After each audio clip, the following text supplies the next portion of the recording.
नमस्कार. आज आपण पायल पासूनकर त्यांच्या प्रभाग क्रमांक 21 त्यांच्या ऑफिसच्या बाहेर आहे. जो त्यांना कबड्डी चिन्ह मिळाला असून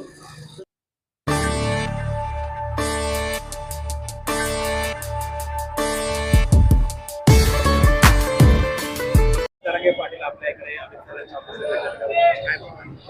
आम्हाला एकतर पहिली गोष्ट खूप आनंद होतोय. आम्ही सगळे या ठिकाणी तुम्ही बघत असाल सगळे सहकारी एकजुटीने आम्ही जमलोय, कारण की एक आपल्या महाराष्ट्रात भारतात म्हणू शकतो आपण की मनोज जरांगे पाटलांसारखं नेतृत्व कुठेच नाहीये आणि ते अमित भाऊंसाठी इथे शुभेच्छा देण्यासाठी येत आहेत, तर आम्हाला खूप खूप जास्त आनंद होतोय.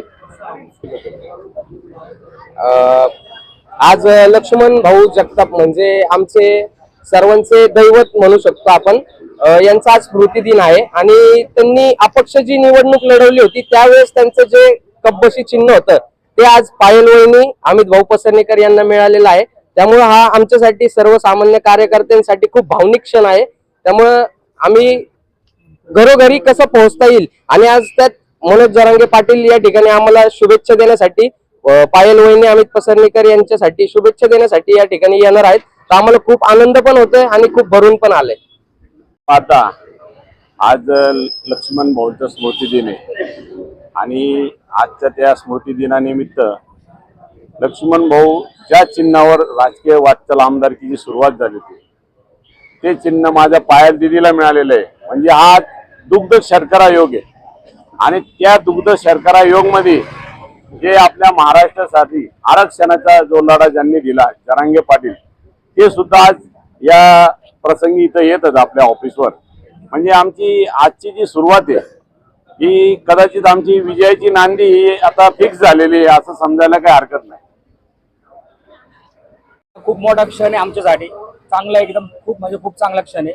कारण आहे ना 2009 साली लक्ष्मण भाऊ जगताप यांना कब्बशी चिन्ह मिळालं होतं आणि त्या कब्बशी आम्ही प्रत्येक घराघरात पोहोचवली होती आणि तोच आज योगायोग आहे. आज 3 जानेवारी आज पायल अमित पसरनेकर यांना कब्बशी चिन्ह मिळालेलं आहे आणि ते चिन्ह जसं भाऊंसाठी आम्ही प्रत्येक घराघरात गेलो होतो तसं चिन्ह ते आज प्रत्येक घराघरात जाणार आहे.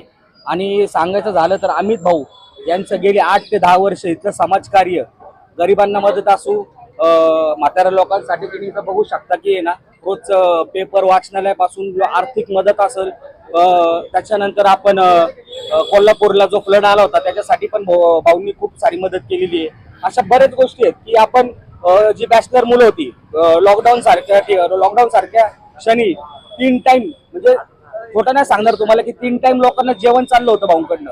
आज ती बॅचलर पोरं पण आहेत आपल्याकडे की बाबा त्यांना घरी जाता येत नव्हतं ना, काय करता येत नव्हतं, त्यांच्याकडे पैसे होते. भाऊंनी 2 ते 3 महिने त्यांचं पूर्ण सांभाळ केलेलं आहे. ही खूप चांगली गोष्ट आहे. आणि आज आम्हाला आहे ना नवी सांगवीकर म्हणून मी एक सांगतो की आम्हाला बाहेरचा उमेदवार तर नकोच होता.